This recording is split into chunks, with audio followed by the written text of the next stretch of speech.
So you might have heard many stories about Japan and how in Japan customers are treated as like God. But so when you enter a Japanese restaurant, you'd expect a meticulous service, kind of, hey, you're God. I will do anything that you ask, and that kind of thing. Okay, here's the surprise. You cannot expect that in a ramen restaurant. Because in a ramen restaurant where the chef has a kodawari, this kodawari is a Japanese word for, really obstinate adherence of to principles and really intense attention to the details. The Japanese ramen restaurant, owner has this kodawari, and he or she, or, well, in many cases it's he would impose this on you. So you are not the customer, you are the servant. So when you enter a really good Japanese ramen restaurant, the chef has kodawari. So he, has this particular sensitivity, how you should order the menu, for example. So if you order the menu in the wrong way, the chef would really be really upset.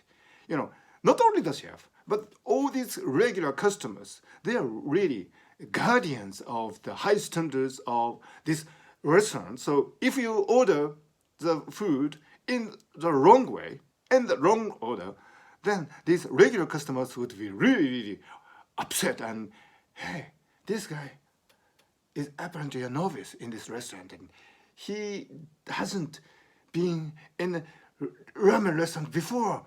How uncivilized he is. Oh my God. I wonder if he can appreciate the delicate taste of this restaurant. That kind of, reaction. So, when you enter a ramen restaurant of high reputation, you're very nervous. Well, how should I, behave? Am I doing this all right? Should I ask for more pot topping or less noodles?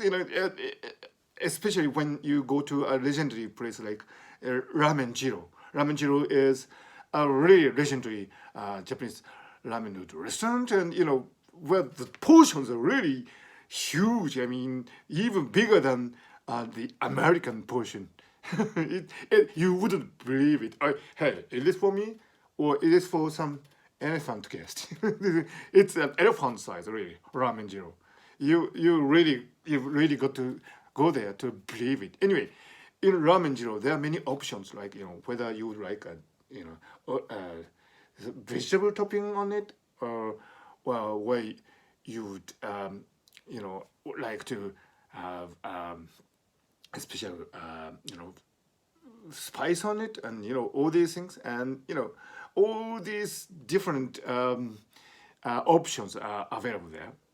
But there is one just